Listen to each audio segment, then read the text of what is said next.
Are we recording? Yeah, let's go. Okay, let's go. Hey, welcome to this week's This Must Be the Place. On today's episode, we're going to talk about the Como Park neighborhood in St. Paul. We're going to talk about our newest venture. We had always joked about joining a team. Well, now that team Reality. is a reality. The dream is a reality. The dream team is a reality. I think that's taken. Yeah, thanks. All right. Yeah, it's what we got this week. You got anything to add to that? I do not. Okay. This must be the place. Yeah, this must be the place. Ain't no time to waste. Ain't no time to waste. So whether you in Minneapolis or St. Paul, Bloomington to Maple Grove, from the east side to the west side, down south to way up north, let me hear you say, this must be the place. Yeah, this must be the place. This must be the place. Ain't no time. Hello, and welcome to This Must Be the Place, the only Twin Cities real estate and real estate adjacent podcast where one of the hosts thinks Como is a nickname for early 2000s NBA journeyman Cuttino Mobley.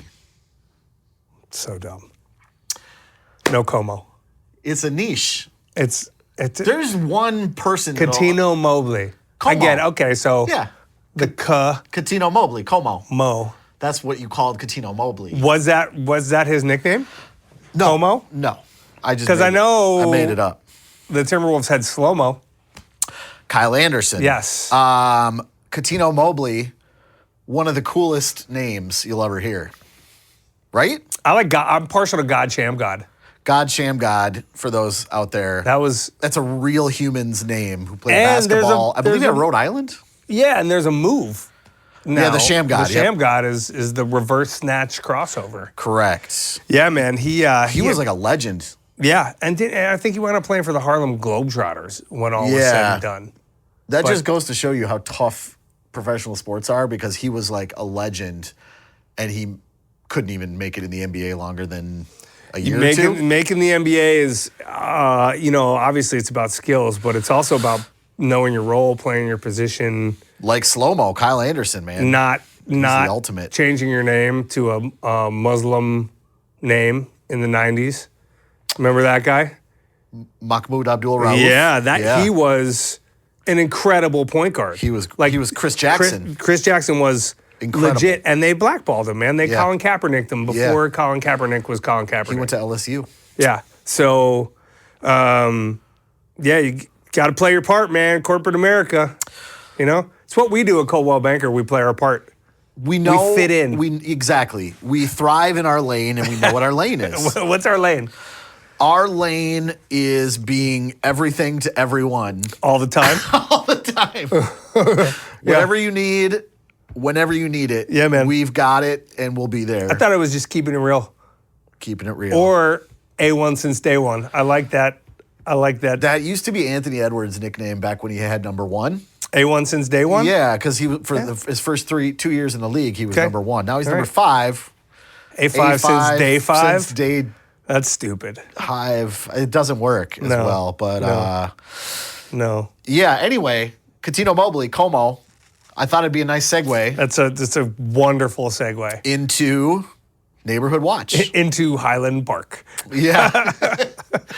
All right. For Neighborhood Watch this week, we are going to talk about Como Park, I believe. And now, This Must Be the Place presents Neighborhood Watch. Yes. Is the name of the neighborhood. Yes. I'll talk a little bit about the legalese specs of it, some data points, and I'll let you kind of cook on some of the other cool things about Como. Yeah. The things that matter. The things that matter. Yeah. Although the data points matter. Como's got some good history. It does. And interestingly enough, St. Paul's history, much more, this is going to be a dumb way to say it, but much more sure. robust and farther reaching than Minneapolis' history. Because it was around longer. It was much more it was more established and a city earlier and the place to be. So while you're talking early mid 1800s in some parts of St. Paul, And you're talking late 1800s in Minneapolis. Yeah. Yep, truth. Yeah, they couldn't get across the Mississippi. Couldn't do it. Well, not for Couldn't do it. like 50 years. Took a long time. They had to swim. They had to swim. They had to you want to build a house across the Mississippi? Swim the wood across. Yeah, and first Float they had it to, like the Oregon Trail when you had to float the wagon Yeah, you had to across. get some oxen. Hope they didn't die of dysentery. Correct. And then you could build your house in Minneapolis. in Minneapolis. So that takes time. That took Yeah. 50, 60 years. The boundaries of Como Park. Yeah. Okay, so Do you know where they are without looking? ooh, so if you're going up, let's pretend we're driving to the state fair. Yes. We're gonna take the most congested way to get there. We're gonna Yes. drive up Snelling. Yep. And you're gonna go through Midway. Yep. You're gonna continue north on Snelling. Yep. And you're gonna hit the state fair. Yep. That is the western boundary of Como. Yep. Yep. You paused. No, it is. Oh, you're yes, right. okay. Yep. Now I have to Como look. Avenue. I mean, sometimes some people, depending on where you draw the line, if you're like South Como and Como can blur Yes. along Pierce Butler or whatever. But Yes. But yeah, Como Avenue and Snelling create And Pierce that. Butler is the southern border. So Pierce Butler, I don't know. It seems like a weird ass random industrial. It is, but it's a great Artery. it's a great shortcut. Yeah. It's a great shortcut. You can get all the way from Pryor and University, like by the Menards on University Avenue, right? Yes. You can go back through that neighborhood, pick up Pierce Butler, and shoot that all the way to Dale, and not have to worry about and not have university. to worry about any of that stuff. And it's no lights, no nothing. You're just Word you're to just the going. wise. Yep.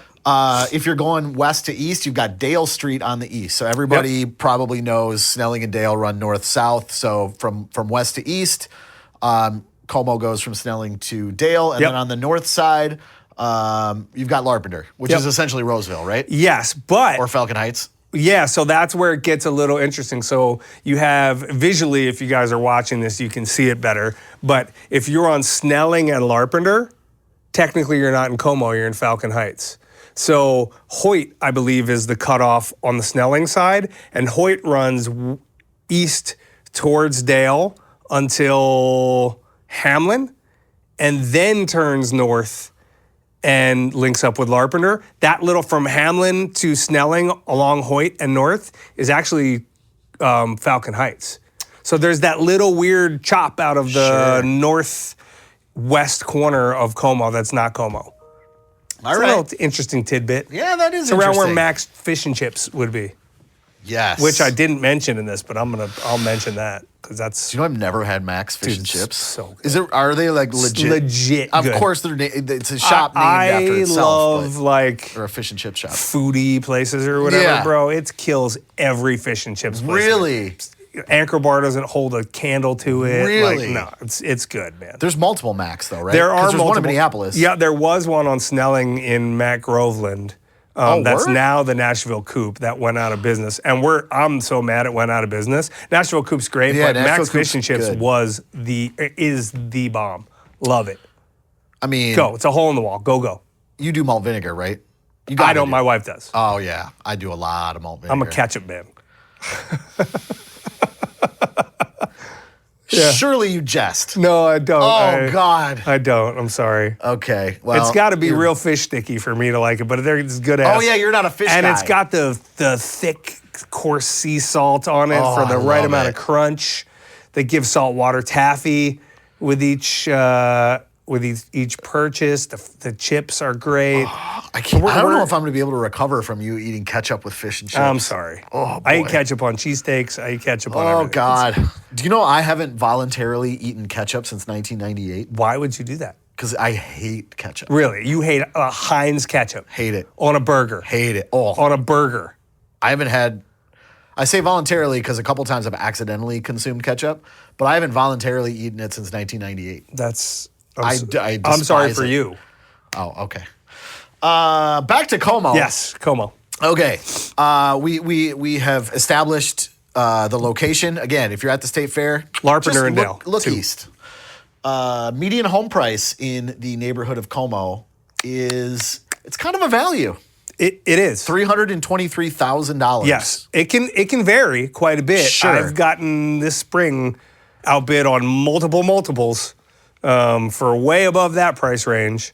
But it's a value as a whole. Yeah, because if you go to like Lake Harriet, I mean, there's $1, $2, $3, $4 million homes. No, you don't have those. No, in Como. No. So as established, we're kind of updating this monthly, but the median home price in the Twin Cities right now is $381,170 as of March. And Como's $323. The median price per square foot, this is interesting, in the Twin Cities is $198, but in Como it's higher, it's $215. Yeah. So that tells you what? You have smaller houses in Como, right? You have a lot of these, especially when you get north of the lake. You get a lot of those post-war story and a half houses. Yep. And so you're looking at 900,000 square foot foundations at most, with your half story on top that can either be like a renovated master suite or something like that. So you just don't have the square footage to, a lot of times when you have smaller square footage houses, especially when most of that square footage is above grade or above ground for people who don't know what that means, like non-basement livable square footage, that pushes the price per square foot higher than, say, Selby University or somewhere like that, which has massive 4,000 craftsman or whatever, but like unfinished basement, and 2,200 of the 3,000 square feet is above ground, but you're paying less price per square foot. Exactly right. One cool thing I've learned, I was told by an inspector once. I never fact check it, but I tell my clients this because I heard it from an expert. Yeah. Homes, post-World War II homes. Yep. This inspector once told me they were built like, quote unquote, brick shit houses. Yep. In a great way because, again, feel free to fact check me. I would love to hear if this is true, but the United States incentivized. GI Bill. Yeah, they incentivized higher quality materials to be lower prices to stimulate the economy and stimulate home building after World War II. Interesting. So that's why these homes are built so Wait, solidly. so they didn't put tariffs on the material to build the homes? I know, it's crazy. They did the opposite. They did the opposite. They incentivized building the homes. Correct. So more homes, high quality homes, could be created. Correct. Which would allow for more inventory, which would allow for more affordability. Correct. Interesting. And give more people more houses. Interesting. I know. Interesting. No other interesting comments. How that would work. Yeah, that's interesting how that would work. Makes you think. It does make you think. I don't know what about. I couldn't guess, but yeah, it does make you think. So that was a little tidbit about post-World War II home construction that I picked up from a home inspector once that I carry with me in my pocket to this day. And anytime I have buyers looking for homes built in that time or sellers that have, tidbit. I just drop the tidbit. People like tidbits. Drop it on them. Yeah. That's why I like DC so much. Shout out DC, friend of the pod. Friend of the pod. We should get DC on this pod. We need to get DC on the pod. DC is a home inspector that Casey and I both really, really enjoy, and he's great at what he does. But not only that, he's great at how he does it. But he loves older homes. Yeah, he does. He loves, like, the lumber's different. Yeah. Everything. He's good. Yeah, we're going to talk to DC. Yeah. What do you want to talk about? I don't know, man. You want to talk about the lake at all? The attractions in Como? The history of it? No. Let's wrap it up. No? Okay. Thanks for joining us, guys. Yeah, I do. So, as we were talking about earlier, St. Paul's history goes back a little bit further, until back when English was a little bit different. Further back, when it was the Irish that were settling the land. Ceiling's the roof, man. Ceiling is the roof. So 1840s, a guy named Charles Perry owned the land. Group was a potato farm. Yeah. And then he decided he wanted to move his homestead north to Lake Joanna, which is in Roseville, right? Yeah, like borderline Arden Hills, Roseville, like right where it comes together. Yes. Lake Josephine, Lake Owasso, Lake Joanna, all right there. Yeah. Beautiful area. Yeah. And we'll get to that because Some baller homes over there, yeah, too. and great schools, highly rated schools. Thank you. And so he sold it to a guy who was the real estate king of St. Paul at the time.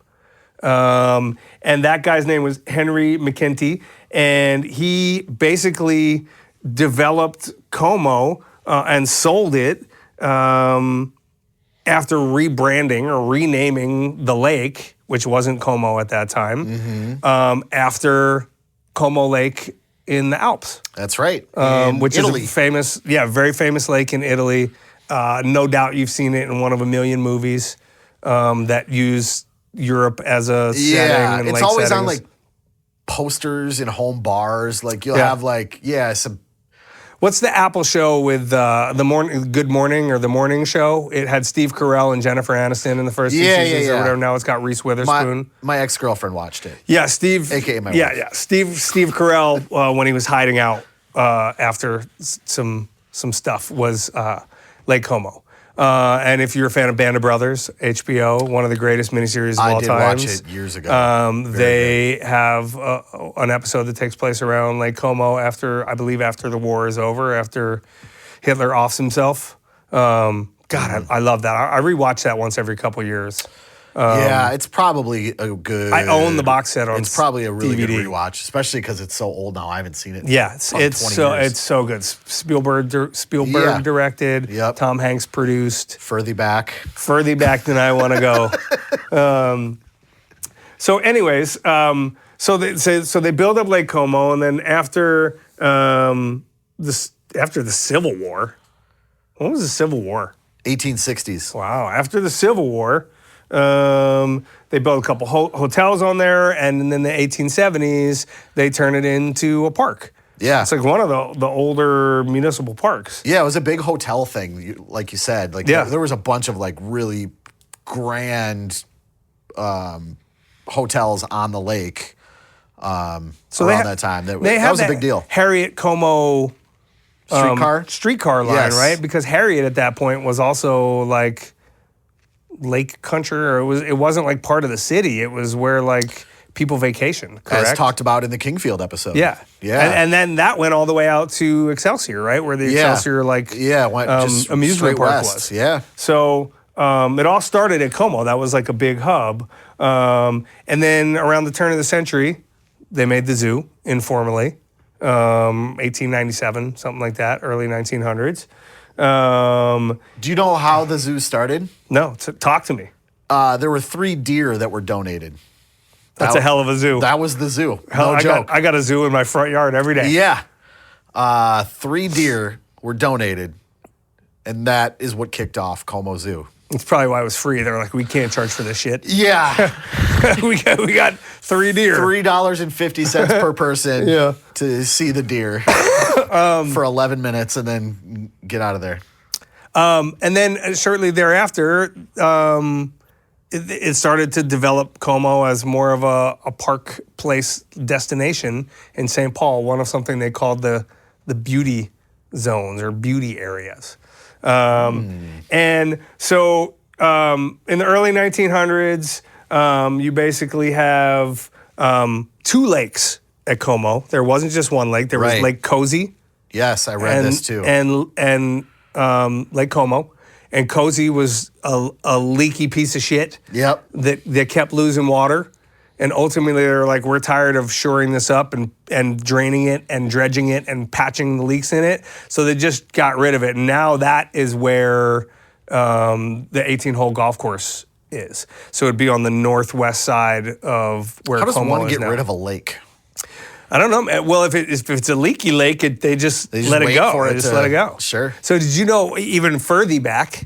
Nice callback. Yeah, when it was like glacial lakes, Como stretched Way further back. Yeah, way further back for like millennia. Yes. Como was a glacial lake that stretched from like the Hamlin-Larpenteur area, the Hamlin-Snelling area, all the way down Hamlin Avenue through the Midway almost to Summit. Wow. Yeah. That's super cool, man. Yeah. So. Are you saying the Earth is more than 2,000 years old? 'Cause No. I don't. No. That's not what I heard. It's not what I heard, but. Okay. Well, I'm Jewish, so 5,000 and some. Oh, okay. Okay. I don't know the date. Happy Passover. Happy Pesach. Hope the angel of death didn't take your kid. I was explaining that to you. You don't know much about Passover. I don't know anything about anything, man. I mean, I know a lot about some things, but about religions and history and observances and ritualistic things. Yeah. Well, I don't care what the religion is. I don't know anything about that. Yeah. So Passover is it's about remembering the Exodus from Egypt and remembering what it was like to be a slave. Right, for the Jewish people. They were slaves? What's that? They were slaves? Should I know this? These have been slaves pretty much since we've been around, man. I think I did know that. Yeah, so we were enslaved in Egypt, and Moses came, and Who was the enslaver? the Pharaoh. Heard. And so, Moses comes. Yep. Baby Moses was stuck in a little thing, floated down the river, got found, grew up, comes back. And he says, let my people go, right? And then they sing a song, That's let a my thing I people heard. go. Yeah. And he's like, no, I'm not going to let you go. So he visits the 10 plagues, right? You got like boils. Locusts, frogs. You got it, right? All and right. the 10th plague is death upon the firstborn of all Egyptians. And so that's where Passover comes from, right? The Jews marked their doorposts with lamb's blood, sacrificial lamb, paschal lamb. And the angel That's of where death. sacrificial lamb comes from? And the angel of death flies over the Jews' houses and kills all the Egyptians' firstborn, and Pharaoh's like, oh shit, guess I gotta let you go. And he changes his mind, chases him down, Moses parts the Red Sea, all that stuff, right? Boom, they make it over the Red Sea, fills in, can't get them. Now they're in the desert for 40 years without bread, leavened bread, which is why we eat matzah. That's a short story, okay? Do people actually believe this word for word? I think you can look at it as a historical. Some people do, I'm sure. Some people believe the Bible word for word. Oh, Some I know. people- No, I'm not. So some people do, right? Yeah, I think, tons of people I think believe tons the of way I shit. look at it is a historical context of like the Red Sea, like has tides because it's big, and so you can pass through some of the shallow sections, and then when the tides came. And the iron oxide in the sea, it makes it seem red in certain parts of that area. So it probably filled in and didn't let the pursuit happen. There have been locusts and floods and other things, right? Throughout the histories of Jews were definitely slaves at that point. Yeah, we had a grasshopper infestation in Minnesota in 1877. Remember? We talked about that. Yeah. But what's interesting to me about the whole thing, and not to get off on a tangent, which is too late at this point. Too late. But it's interesting to me because we use it in our family as a way to think about what's happening in the world right now, the injustices in the world right now, and saying one injustice anywhere for anyone is an injustice for everyone everywhere, right? That's how agree we with look at that. it, right? Which yes. means Palestine, which means Gaza, which means Palestinian people, which means Ukraine, which means all Right. these things, Right. right? And so I find it interesting how I and my family and lots of Jews can look at it that way, right? And fight for justice for everyone for that. And some people can use it on the totally opposite way and be like, and go through the rituals of Passover and know what it means, Sure. why we eat the bitter herbs, why we remember slavery, why we remember injustice, and then be totally cool with wiping people off the face of the earth for whatever justification their political leaders give them at that So point. much like any religion, you've got some people Yeah. on one side of things and Yeah. some people in the middle and some Yeah. people on the other Yeah. side.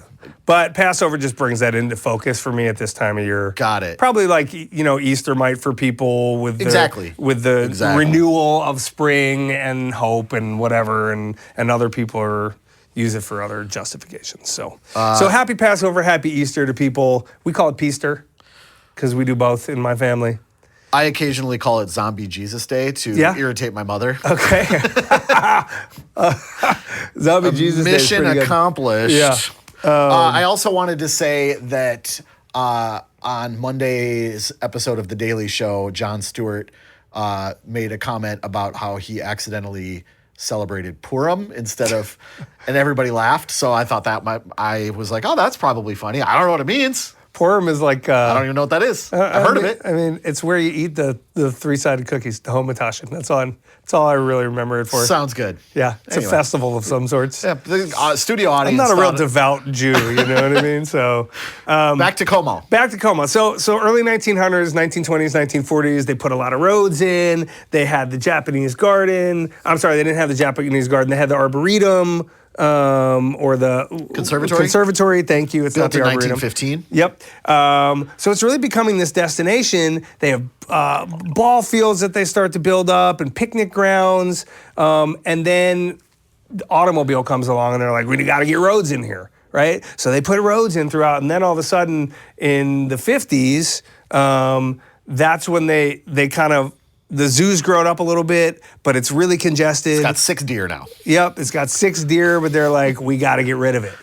And a group of volunteers fought it, and they're like, no, we're going to keep this zoo. And over the next 2 decades, they really built it up. And what solidified it is in 1969, they built the Primate House, which is generally what Como is known for. A lot of it now is that Primate House, that they have monkeys and gorillas, Casey the gorilla, and ropes, and then thank you. And then that's when I think of that at the zoo. I think of ropes. But then they have tigers and all these, right? So it's like became like a real deal zoo, and with that development, they're like, okay, you know what? Like we're gonna pull some of these roads out of here. So they got rid of some of the roads, made it much more like walkable and accessible. Yeah. Expanded the Arboretum. I keep calling it the Arboretum. Conservatory. The Conservatory. I think of it as an Arboretum because it's just full of amazing plant life and a great place to go in the winter if you have kids or just want Full some warmth. disclosure, I don't know the difference between the 2 words. Yeah, I think it's more just what I call it because there is an Arboretum out in... Oh, I know. Like, where is that? I don't know. Deep Chanhassen? Yeah, west, right? Somewhere out there. By Lake Minnetonka. Yeah, but I know what both of the words are, and I hear them both, and I don't know how to differentiate them. But anyway, the conservatory. Yeah, so they opened up the Japanese gardens. They made it bigger. They put the sloth. Do you know why in there. they put the Japanese gardens there? Sister city. St. Paul is a sister city to Nagasaki. In Japan. Yeah. I never knew that. I mean, and it's a cool place to go, and it's basically I think the only free zoo in America. I read it was United States of America. It was the only completely free zoo. Yeah. So the word completely might be doing some heavy lifting there. I don't know because maybe there's others like Central Park Zoo or something that might have portions of it that are free or something. But it's the only completely free zoo in the United States. Have you been? I mean, I say have you been? Of course. Like of course I've been. Our kids used to marvel at the buffalo poop together when they were toddlers. Yes. Our middle teenage sons, when they were approximately 2 or 3 years old, went to the Como Zoo together. Yeah. Not by themselves. We were there too. Yeah, we were there. Yep. Yeah. And then anything else you want to talk about with Como, or is this just a Como Casey episode? This is a Como Casey app. Okay. So I used to live in Como. My first house was in Como, up by the North Dale Rec Center. Your first home you ever purchased? First home I ever purchased. How many homes have you purchased? 4? St. Albans, Bloomington, James and McAllister, which we never lived in on Maddox Park because we were told that we could make the home what we wanted for a certain price. So we sold our house in St. Paul, moved over north with family. Yes. A year later, 5 contractors who couldn't bring the house within $150,000 of the promised price for why we sold our house in Bloomington. We wound up selling the house. We were driving our kids to St. Paul every day for school, for everything. And then we found a house in Highland, which is where we live, and we're never moving again. Got it. So four houses and a couple renovations. So we lived in Como. Both my kids were born in that house, not in it, but like, in the hospital and then back to the house. You never know nowadays. Water births. No, and, sure. Toilet babies, they exist. So God. So we know a lot about the Como area. There's the Como Lake. Como Pavilion is on the lake, which has dockside, which is a fish and chips place, ice cream, tap beer. Yeah. You can rent kayaks, paddle boats. It's about a 1.5 mile walk around the lake. My grandma, shout out Phyllis. I don't know if she listens to this. Okay. Probably not, because I had to explain to her what a podcast was. Sure. She played in a band that performed at the pavilion. I was gonna say. Like recently. My grandma was playing, she was rocking bass clarinet well into her late 80s. That's amazing. And she played in this band. They're part of the Music on the Park series. Yes. Right? So a lot of the lakes are, right? The Harriet Bandshell is. Harriet Bandshell, for sure. There's a lot of link between Harriet and Como. Oddly enough. Yeah. So there's a bunch of, it's not really like a neighborhood that has like a downtown, right? Like where there's tons of cool restaurants. Yeah, there's not a hustle and bustle. No, but there are restaurants in the neighborhood sort of smattered throughout. So you got Bole, which is a really good Ethiopian place. I forget what the old coffee shop was there, but it was a coffee shop that had model trains that like went around the whole top and was a good place for kids to hang. And I know you took your kid there. That's not there anymore? No, that's Bole Ethiopian restaurant now. Oh, yes. I have been there. They had a little outdoor space too. Yep. It's right off of like Pascal and Midway Boulevard, which runs right up to the midway of the State I went there Fair. with my cousin Joanna and her kids. Shout out Joanna. Yeah. Carroll Coffee Company. Carroll Coffee Company? Yep, it's on Hamlin. They do all their own small batch roasting in Northeast Minneapolis. Just a cool little chill neighborhood coffee spot.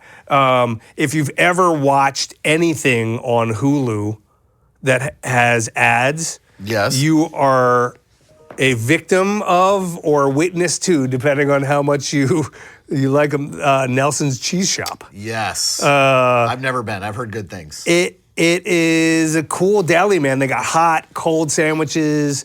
They got salads. They got brats and hot dogs. It's a cool little place, and voted one of the best delis in the Twin Cities. That's right on Como it's like and the Snelling. Fairgrounds almost. Yeah, right? Como and Snelling, right off Snelling there. Right next door to that is La Morelense, which is a taco joint, birria tacos, cool little Mexican restaurant. You got the Halftime Rec, which is a super neighborhood dive bar. Does that still exist? Oh yeah, bocce ball in the basement. Hammerschlagen. Yep, you got. Have you played Hammerschlagen there? No. Oh yeah. No. I just know about it. Yeah. I used to go there a lot. Shout out to Seltzes. So you got Forrest, Doug, and God, I forget the oldest boy's name, but they were my neighbors in St. Paul. And them and all their friends would always be at the Halftime Rec, probably before they turned 21, but for sure after they turned 21. Yeah.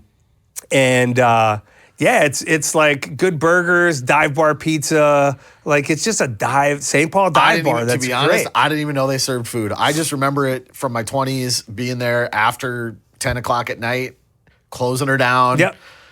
It was a great dive. Yeah, it still bar. is, so man. I'm glad Same to hear it's thing still at Front Street. It's still right there, and man. it's right in the middle of a neighborhood. You would never know. Yep. That there was a kick-ass dive bar open until all hours. Yeah, of the you're night. driving on Lexington. You make a right on the front or east on the front. Is that Energy Park? Right. The same thing. Yeah, but it turns into front. I think you're right. Yeah. And then you look to your left, and it's right there in the neighborhood. And then you have Gabe's on the Park, which is like it's like a huge Packer bar. I've been there a couple times, but it's a mainstay. Right on the corner there again of Energy Park and Snelling. and Lexington. Northwest corner. Yep.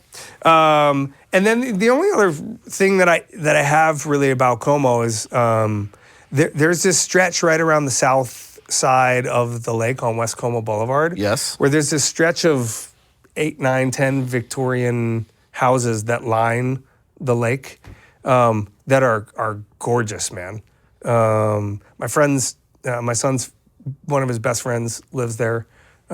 Stately. That's how I would describe homes like that in listing descriptions. Beautiful Stately. Queen Anne's with front porches where you just sit and catch the breeze off the lake and you look out with a gorgeous view. And living in St. Paul, you can forget how pretty Como is, because it's just like a drive-by when you're going up Lexington to Roseville or coming down Right. But it's an amazing piece of nature right in the cities for the Como pool, which is amazing. You have 8 soccer fields there where the Humane Society used to be. You have the Como Pavilion. You have 18 holes of golf. You have tons of walking and biking trails and Japanese gardens and rock gardens and ponds and an amusement park, Como Town, and the zoo Como Town, and the old carousel. And a ton of places to picnic. So if you're not hip to Como, if you're a Minneapolis person and you never make it over to St. Paul, Como's a great place to be in the summer, and it's a great place to be in the winter because a lot of the zoo is indoors, so you can building hop and still take part in the zoo or even if you live in the suburbs or even if you live in Highland Park or something and you don't ever go there. Yeah. I like your picnic point. It's a great place to picnic. It's probably the best place. I was just going to say, I would posit, I don't think there's a better place to picnic in the Twin Cities. No, there's not. Maybe Minnehaha Falls. Possibly. But as good. We'll call it as good. Yeah, Minnehaha Falls is smaller. Como's much more sprawling. Yes. So you can always have your own piece of real estate. Correct. Because you have, it's got to be over 100 acres. I don't have the data on it. But there's a lot of acreage there. It's a big park. Yes, it's huge. And worth checking out. You should go there. We'll see you there. Yeah. So that's Como. All right. You can talk about Golden Shields? Let's talk about Golden Shields quick before we get out of here. Wait, we got BoomTimes this week. We got right? BoomTimes too. We'll go quick on the BoomTimes. So Golden Shields. That's us. That's us. I'm His Golden. name is Golden. My name is Shields. And Casey and I have been friends kind of on and off. I don't want to say we've always been friends, but when you lose track when you have a family and do different things in life. Yes. But we always had a connection just because we kind of have similar personalities. We like the same things. We're music people. Me for listening, him for actually creating the shit that is the important stuff. And when he got into real estate, we kind of always talked about Golden Shields is kind of a dope name, right? It's good marketing potential. Good marketing. We had all these things in the ether. We were thinking about things potentially, down the road. And then we got to a point where we're down the road, man. Yeah. Yeah. It made sense. And we had talked about teams 20 episodes ago on this podcast, right? Yeah, we had. Yeah, you're right. And I think both of us... Kind of as a throwaway. Yeah, and both of us are very much no, we like the idea of being accountable and doing the work and not having a team and dealing with the same person and not having a transaction manager and all these different things, right? So I think we both very much have the same outlook on how to do things, which makes the team thing for us make sense because we both do our own thing, but we help each other out on the flip side and combine resources and branding and marketing and flexibility in terms of covering showings or helping clients out or hey, I can hop into his documents, he can hop into my transactions and we can sort of give everyone the service that we would want to give them as individual agents, but have the strength of doubling the effort. Totally right. Yeah. And we'll still, work our own deals, you know. But we also now have the opportunity that whether it be through this or through, general marketing, we'll work deals together too and split everything 50-50, not just commission and stuff, but obviously we'll work together with you as a buyer or a seller, and you'll get the power of both of us. Yeah, and I mean, not for nothing, but South Minneapolis much more than I know South Minneapolis. Well put. Right? I love how you're going. That's another way. I think I know St. Paul, parts of St. Paul, Bloomington, probably better than you do. Yep. So to have the expertise in-house there to expand the area, serve more people competently was a big draw.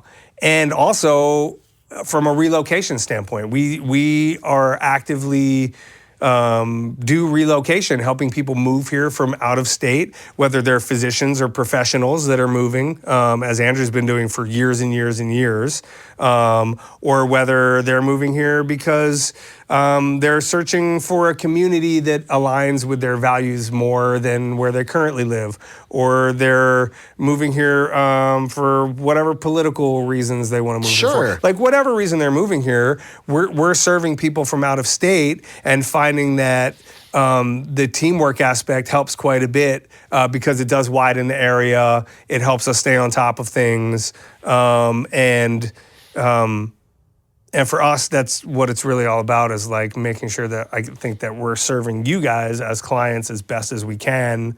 Because at the end of the day, that's, I think both of us care about community quite a bit. And helping people find that community is, I think, a huge part of what both of us do. So if we can help more people find that community through teaming up, and sort of exponentially expanding our reach. Yes. That was sort of the win-win for how we wanted to do this. And that's what it is. It's a win-win. It's you're getting the best of both of us, and the branding's sick. Yeah. And we're working on secret handshakes. And we're definitely working on secret I will handshakes. say, dude, look, man, I have so many good fucking marketing ideas. And not that I'm like want to be a marketing guy, but realtors either realtors fall into a couple different traps. They're either way too stuffy for their own good, and like you don't get their personality, or maybe they have no personality and there's nothing to market. Sure. I don't know. Or they're super corny. You know what I mean? Like overly corny. I definitely know. And so I feel like there's this huge opportunity to, like, as we do with the podcast, like show our personalities, so people know what they're getting when they work with somebody, right? Like buying a house doesn't have to be not fun. Like it can be a fun thing, right? Absolutely. As long as you get the job done, you get the work done, you're professional, you negotiate well, you get the best value, you're competent. You know you're competent, it exactly. doesn't mean you can't like be personable, have a good time, and make an enjoyable process for people, right? And both of us approach it from that standpoint. So it's a good fit, man. So I'm happy to do it. We just made this official a couple weeks ago. Yep. So you're going to see a lot out there, whether it be on social media or via the podcast, or we're working on a website right now. We actually have the website. Music videos, commercials. Yep. Branded cigarettes. Branded cigarettes and alcohol. Yep. So we're working on all that. So you'll see a lot more of that. But we just wanted to kind of formally announce that Golden Shields. Golden Shields. A1. Check it out. A1 since day one. That's possible. It's not probable. Not sticky. It's not probable. All right. Well, should we do some BoomTimes and get out of here? Yes. All right. Welcome to Boom Times, a segment called Boom Times, Boom Times. I got some this week. I got a couple. I finished White Lotus. Did you watch it? Are you a White Lotus guy? Oh, big time. Okay. We're not. We're 3 episodes in. Oh, well, then I can't say anything about White Lotus. Certainly can't. All right. So check out White Lotus. Yeah. And I would recommend that you start at season 1, because although each season is independent from one another, there's always a character or two that carry over from season to season. And it's all based around this string of luxury hotels all around the world that are all around the world. And this season is great. That's all I'll say about that. But check out White Lotus. So far, it's great. So far, each season has been worse than the last, in my opinion. But that's not a bad thing. I think it's still very good. Yes. Yeah. But that's what I say. Start from the beginning. The Last of Us. The Last of Us. That's what I was. Oh, you were going to talk about that too? Yeah. Episode 1 dropped. We watched it last night. My daughter's obsessed. Yeah, it's very good. It's not a spoiler. They skip 5 years. They go Yeah. 5 years. And sometimes when you do that, you're like, what? That's lazy writing, whatever. But I think it's like true to the video game, right? Seems like it's going to be good. Yeah. Yes. Seems like it's going to be a very good season. Great cast. I think they shoot it in Jackson. It's part of it. In Jackson, Wyoming, which you and I have both been to. Yep. And shout out to I want to call it the Squamish Copper Mine. It's not the Squamish Copper Mine. I thought you were going to say the breakfast burrito place you recommended to me in Jackson. That was amazing. Dog. Yeah, Dog. That's right. It was super good, man. I'm going to look this up. Kill some time for me. Well, or I'll while just cut Casey it. is looking this up, I am going to talk about how on one of the first episodes we ever did of this podcast, There we go. Got Casey shouted out The Last of Us, and I had seen it, but he had talked about how his daughter was into it, and maybe his whole family. But Yeah. So then my daughter, who's Casey's daughter's age, I got her into it, and she has watched every episode multiple times. Yeah. She thinks there's a decent chance she's going to meet Bella Ramsey at some point in her life, at which point she'll swoon a la meeting Taylor Swift. Like, Okay, she's so yeah. obsessed with Bella Ramsey and Pedro Pascal. Like, she loves the show. And anyway, go Yeah. ahead, Jackson. So not Jackson. So they shoot it in Jackson, which Dog, one of the best burrito places yeah. in the world at Yeah. this point. It's really good. But in British Columbia, on the way up to Whistler, there's a copper mine called the Britannia Copper Mine, right? It's an old defunct copper mine. And we took a tour coming down from Whistler, driving down the highway when you drive right along the water, and it's gorgeous. If it were in Greenland or one of the Netherlands, I'd call them fjords. I don't know what they're called Understood. in Canada. In Canada, yeah. But you get to this copper mine, and we went into the copper mine. It's a museum now, and you go into the old, I don't know if it's smelting or whatever, where they process the copper. It's this 10-story building built into the cliffside, and you go in, and they've turned it into like a museum, and they show you a video or whatever. Yeah. And it's insane, man. The size and scope of this copper mine is insane. And we went, and they said, we can officially tell you that part of season 2 of The Last of Us was filmed at the Britannia I was Copper like, Mine. how does this connect with the last one? And so I'm really interested to see how they film it, because it's a very cool place, and it leads me to have a lot of conjecture as to what happens or where they have to hole up or something like that. I'm hoping it doesn't turn into The Walking Dead, because that show had like 2-3 good seasons and then just really devolved into trash.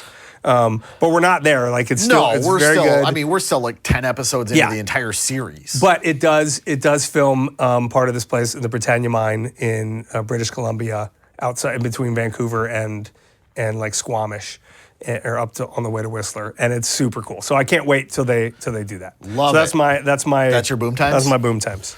All right, I got a couple boom times.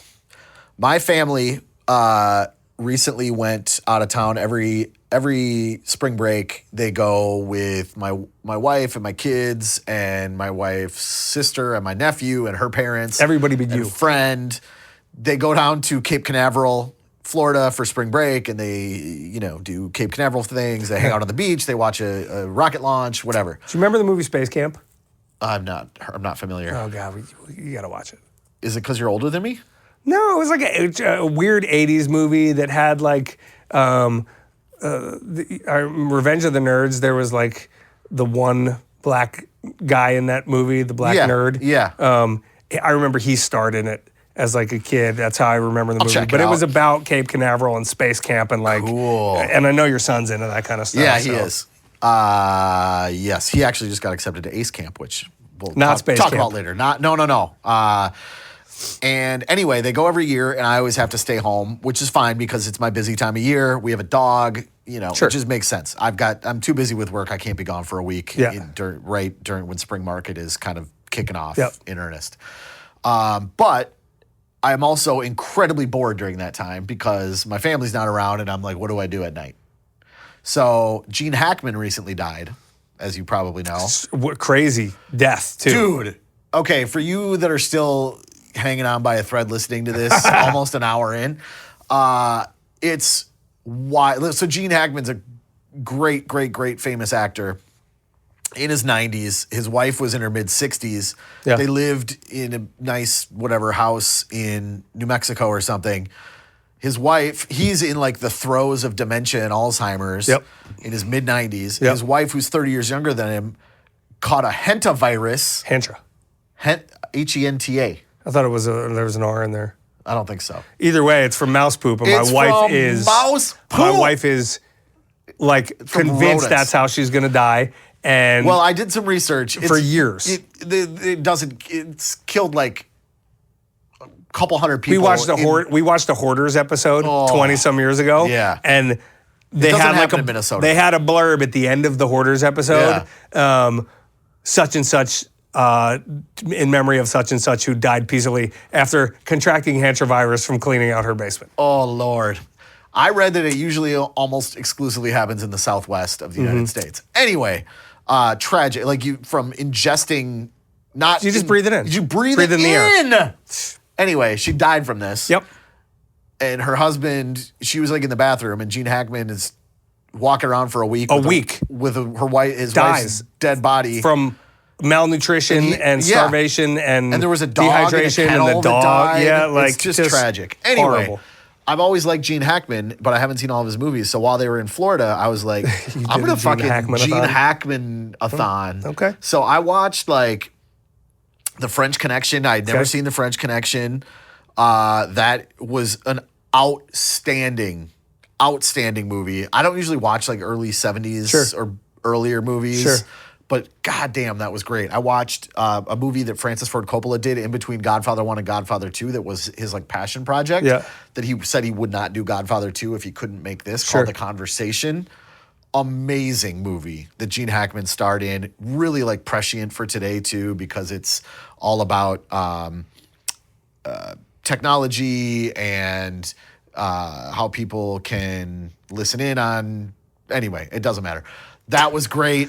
What's the one with the submarine with the guy? Red October, Hunt for Red October. No, the other one. 1990. Patriot Games? Patriot Games. Was that it? I don't know. I don't know. Oh my God. Anyway, I watched. So lots of good ones. I Lots probably of good watched Gene Hackman movies. 6 Gene Hackman movies. Yeah.